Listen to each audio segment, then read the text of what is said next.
काजल दीदी, हम आपके खातिर चाय लेके आइल हई। अरे चंदा आवा बैठा। आपसे ना एगो बात करे के हा। बोला चंदा।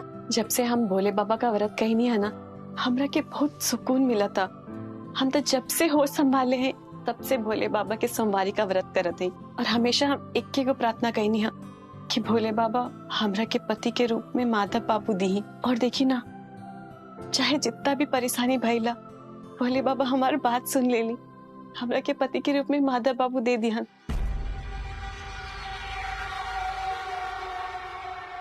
काश हमहू भी शादी से पहले भोले बाबा के व्रत रखले रहती तो आज हमरा पछताए के ना पड़त। हम रुद्र जी के छलावा में आ गईली। दीदी, आप इतना चिंता मत करी। और रुद्र भैया इतना बुरा इंसान ना हवन, वो तो बस काम काज का लेके थोड़ा परेशान हवन, यही से झल्ला जात है। आप एगो काम करी, भोले बाबा का अच्छा से ध्यान करी और देखी वो रुद्र भैया के जरूर बदल दिहन। चंदा, हमू ए सावन से शुरुआत कर देले हैं। भोले बाबा कृपा करी कि रुद्र जी के गुस्सा जल्दी से शांत हो जाए। तू भाग्यशाली हो कि तोहरा के पति के रूप में माधव भैया मिल गईलन। हमार भोले बाबा से एक को प्रार्थना है कि वो माधव बाबू के जल्दी से ठीक कर दी है। तो चिंता मत करा चंदा, तोहार ऊपर भोले बाबा के कृपा है, माधव भैया जल्दी से ठीक हो जाइए। हाँ दीदी, माधव बाबू का ठीक होकर बहुत ही जरूरी है। अगर माधव बाबू हमरा की पत्नी के रूप में स्वीकार ना करियन तो हमार का हुई दीदी? माधव बाबू तो हमार पूरा संसार हो। चिंता मत करा चंदा, माधव भैया जल्दी ठीक हो जाइए। माता रानी पे भरोसा रखा। अब अच्छा दीदी, हम माधव बाबू के देखे जाते हैं, आप चाय पी ली। ठीक है चंदा।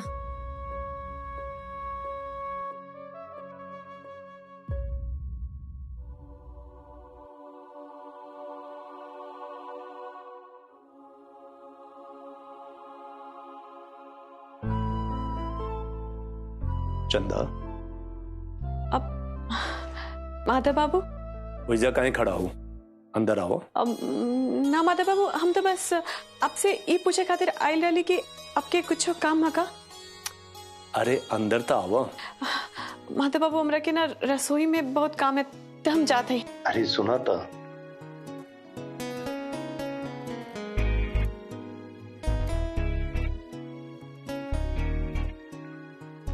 चंदा हम तो के थैंक यू बोलल चाहते रहने। Thank you? अब वो काहे खातिर माधव बाबू? कहे से कि तू हमार जान बचो ले रहलू, यही से। जान? ये का कहते हैं माधव बाबू? वो कैसे? चंदा हम बता ना सके नहीं, पर तू बड़ा चमत्कारी ढंग से हमार जान बचेलू। सचो माधव बाबू, हम आपके काम आ गई नहीं, इससे बढ़कर और क्या हो सकता है? देखी ना, भोले बाबा हमार सुन ले ली। हम सोमवार का व्रत रख ले रही, हम उनका से प्रार्थना कही कि वो आपकी रक्षा करें, और देखिए वो हमारी प्रार्थना सुन ले ली।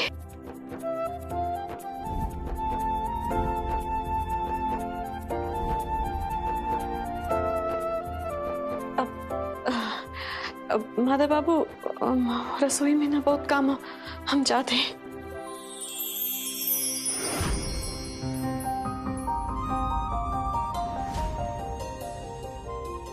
चंदा कहे इतना हड़बड़ी में आओ, हमारे को काम करवो। बोली ना। हमार बेड ठीक करे के बाद तो ठीक करवावे में हमार मदद करबो का? हाँ माधव बाबू, यहो कोनो पूछे वाली बात है का? आप एगो काम करी ना, आप आराम से यहाँ बैठी और हमरा के सब बता दी कि का करे के है, हम सब कर दे। हम के अपन काम करे में काफी अच्छा लगेला, और वैसे भी आज बड़ा दिन के बाद मौका मिलल बा खुद से काम करे के। तो तू एगो काम करा, तू हे साइड का कोना पकड़ के ठीक करा, हम हो साइड का पकड़ते हैं। ठीक है। अब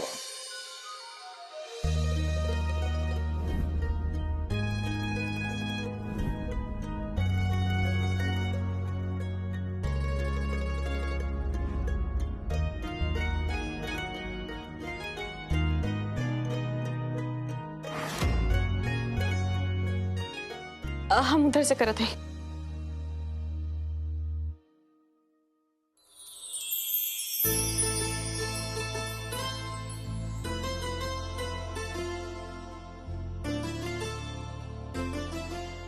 सब कम हो गईला, रसोई में हम जाते ही। इसलिए कोनो भी काम करो ना तो सावधानी के साथ करो। ठीक है दीदी। मौसी जी कैसी लग रही हूँ मैं? ऐ देखो, बिना ब्याह के बहुरिया। वैसे कुछो कहो श्वेता, जच रही हो। अब ब्याह नहीं हुआ तो क्या हुआ? आंटी जी देखिए, मौसी जी मुझसे किस तरीके से बात करी है। मैं इस घर में रहती हूँ, इसका मतलब ये नहीं मेरी कोई इज्जत नहीं है। ठीक है, मैं माधव जी को पसंद करती हूँ, इसका मतलब ये नहीं कि आप मुझे कुछ भी बोलेंगी। और प्लीज आप मुझे इस तरीके से ताना मत मारा करिए। इस तरह की भाषा मुझे बिल्कुल पसंद नहीं है। श्वेता, रानी एकदम में सही कह रही है श्वेता। अगर तुम चाहती हो कि सच में माधव के नाम का सिंदूर तुम्हारे मांग में सजे, तो उसके लिए तुमको एक काम करना पड़ेगा। खाली माधव की पत्नी का नाटक करने से नहीं चलेगा। माधव के दिल में अपने लिए प्यार जगाना पड़ेगा। उसके दिल में अपने लिए जगह बनाना पड़ेगा, ताकि माधव खुद से अपनी पत्नी तुमको स्वीकार कर ले। इसमें हम लोग कुछ नहीं कर सकते, कोई मदद नहीं कर सकते। इसमें तुमको अपनी मदद खुद करनी पड़ेगी। क्या समझी? ठीक है आंटी जी, लेकिन माधव जी की याददाश्त के हिसाब से मैं उनकी पत्नी हूँ। आप उन्हें इतना तो कह सकती ना कि मुझे पत्नी का अधिकार दे, अपने कमरे में आने जाने दिया करे। इतना तो कर सकती है ना। श्वेता, तुम सही कह रही हो। इसके लिए हम माधव से जरूर बात करेंगे, लेकिन माधव पर हम दबाव नहीं डाल सकते श्वेता कि वो तुमको अपने कमरे में आने ही दे। अम्मा जी प्रणाम। सामू, तुम यहाँ? हमरे कहने का मतलब है कि तुम अचानक से यहाँ कैसे आए? देखो, तुम्हारे आने से हमको कोनो आपत्ति नहीं है, लेकिन माधव के बारे में तो तुमको पता है ना। माधव को बहुत गुस्सा आ जाएगा तुमको देख के। ज्यादा गुस्सा उसके सेहत के लिए ठीक नहीं हुई, तो तुम जान भी करते हो। तुम समझ गए ना हम क्या कह रहे हैं? हाँ हाँ समझ गए, लेकिन हम तो यहाँ चंदा से मिलने आए हैं।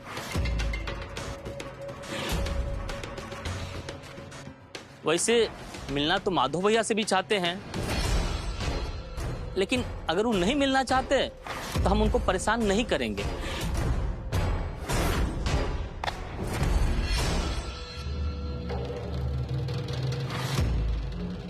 अरे श्यामू, तुम कब आए? आओ, ऊपर बात करनी है। अब वही आते हैं भैया जी। अम्मा जी, भैया जी मिलने के लिए बुला रहे हैं। अगर आपका आज्ञा हो तो जाए मिलने। जी बहुत बहुत धन्यवाद।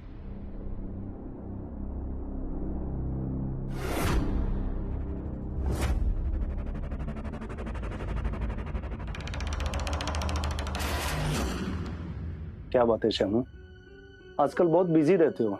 अपने माधव भैया का हालचाल भी जानने नहीं आते? ये क्या कह रहे हैं भैया जी? ऐसा कभी नहीं हो सकता। हमको तो दिन रात आपका ही टेंशन लगा रहता है। पता नहीं अचानक आपके साथ ये सब क्या हो गया। भैया जी, कितना अच्छा चल रहा था सब कुछ, फिर ये सब हो गया। अच्छा भैया जी, अब कैसा फील कर रहे हैं? तबीयत में पहले से कुछ सुधार है कि नहीं? सब कुछ याद आ जाए तब ना समझेंगे कि हमारी तबीयत ठीक है। हमें कुछ समझ में नहीं आ रहा हमारे साथ क्या हुआ था। वो तो शुक्र है कि हम आपको याद हैं, न तो हमको हमारा और आपका बच्चा से लेकर अब तक का फोटो एल्बम लेकर साथ में घूमना पड़ता, ये याद दिलाने के लिए कि हम आपके दोस्त हैं। ऐसा कुछ भी नहीं है, हमें सब कुछ याद है। बस 20 की कुछ बातें हमारे दिमाग से स्लिप हो गई। भगवान ने चाहा तो हमें सब कुछ याद आ जाएगा, हम पहले जैसे हो जाएंगे, सब ठीक हो जाएगा। भगवान करे ऐसे न हो। भैया जी, चंदा है ना, आपके चिंता में एकदम दुबला होती जा रही है। पता नहीं अबे तक तो कितना मनौती मांग चुकी है। अब तो भैया जी हमको चंदा का चिंता हो रहा है।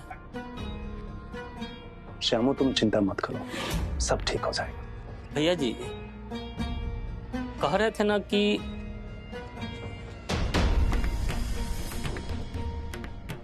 हम कह रहे थे ना आपसे कि बोलो श्यामू, बात क्या है, खुल के बोलो।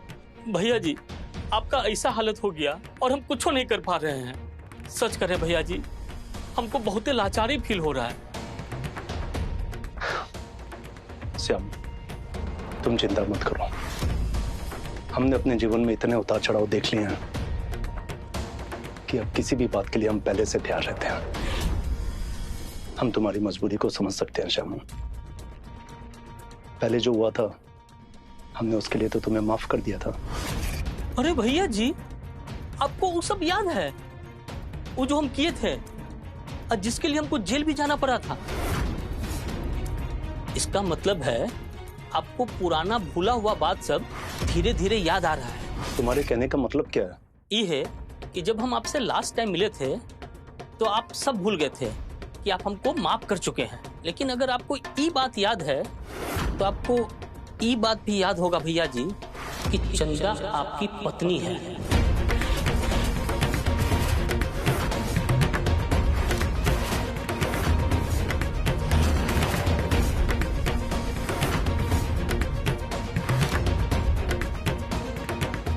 हाँ श्यामा, हमें सब कुछ याद आ गया। अरे क्या बात कर रहे हैं भैया जी?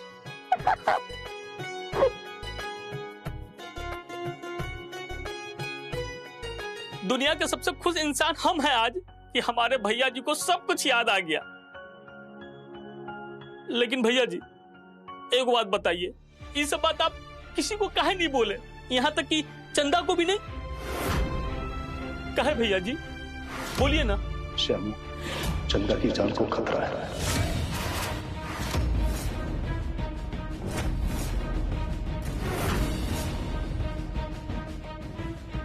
हम पहले चित्रा को खो चुके, अब हम चंद्र को खोना नहीं चाहते।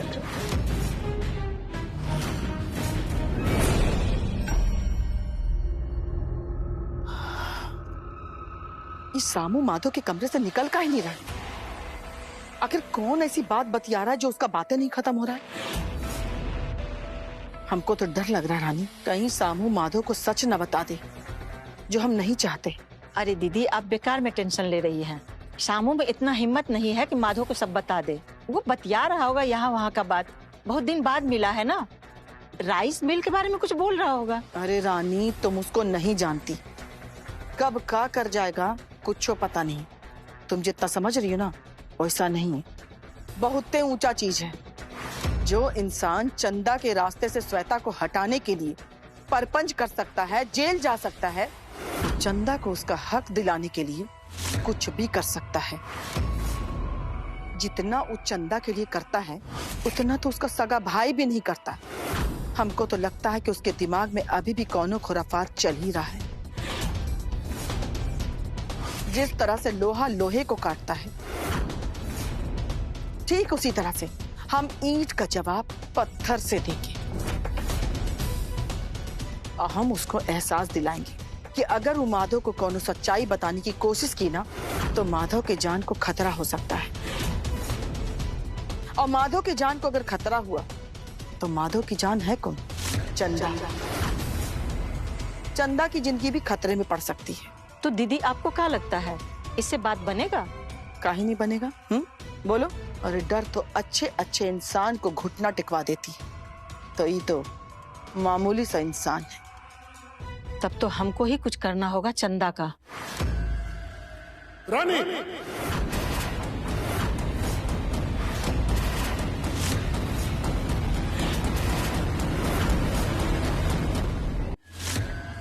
क्या करोगी चंदा के साथ? जीजा जी हम लोग ना साड़ी खरीदने का बात कर रहे थे। चंदा पुराना साड़ी पहनती है ना, अब इसीलिए। झूठ मत बोलो, समझे? हम तुम्हारी बात को समझते हैं। और चंदा को तो हमने कल ही देखा था नई साड़ी पहने हुए। फिर तुम झूठ क्यों बोल रही हो? मम्मी, हम भी देखे थे बाबूजी, वो रोज से डिफरेंट साड़ी पहनी हुई थी। कार्तिक, बाबूजी तुम्हारे जो हैं सो हैं। कोई जरूरी नहीं है कि बाबूजी का पोछिल्ला पकड़ के चलो।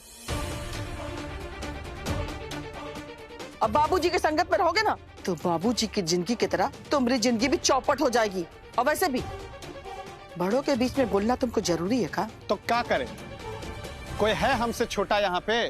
हमसे तो बात करने के लिए सब बड़े बड़े लोग ही हैं। एक जो छोटी थी जया, उसको भी आपने विदेश भेज दिया पढ़ने के लिए। कार्तिक, तुम हमसे जुबान लड़ा रहे हो? तुम्हारी इतनी हिम्मत कि तुम हमसे जुबान लड़ाओगे? जाओ यहाँ से। हम कह रहे हैं ना कि जाओ यहाँ से। यही रहेगा कार्तिक, कहीं नहीं जाएगा। जब देखो तब सब पे अपना रौब जमाते रहती हो। चंदा को तो तुमने इस घर की नौकरानी बना के रख दिया, जबकि वो इस घर की बड़ी बहू है। बड़ी बहू? अरे वो तो धोखे से बड़ी बहू बन गई घर की, वरना वो तो इस घर की नौकरानी बनने के लायक भी नहीं थी। नीला, अपनी जबान पे लगाम दो। नहीं तो क्या कर लीजिएगा, बोलिए। एक कहावत तो सुना होगा ना, सच्चाई हमेशा कड़वी होती है। कहाँ हमरा माधव और कहाँ ई चंदा, अरे दोनों में मेले नहीं खाता है। पता नहीं कौन सी मनहूस घड़ी में मुझको ई घर में लेके आ गए थे।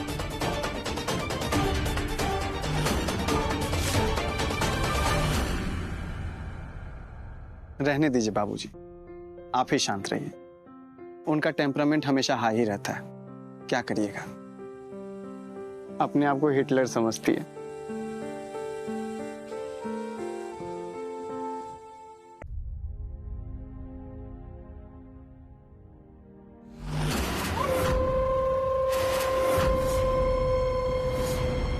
बड़ी पूरी कचौड़ी छान रही है, मन तो कर रहा है इसका मुंडी कढ़ैया में तल दे।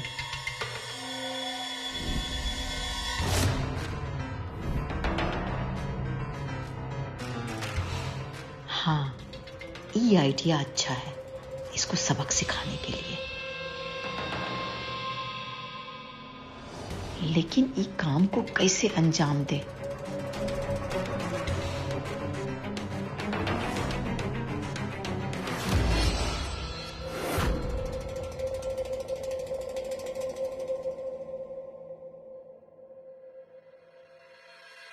हाँ, ये धागा हमरे काम आएगा।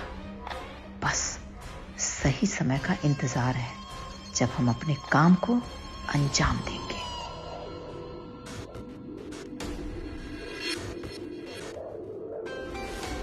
हाय दैया, ये आटा तो पूरा खत्म हो गया। पूरी तो कम पड़ जाए। फटाफट एक काम करे थे, थोड़ा सा और आटा सान लेते।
हाय दैया, ये कढ़ाई कैसे गिर गई?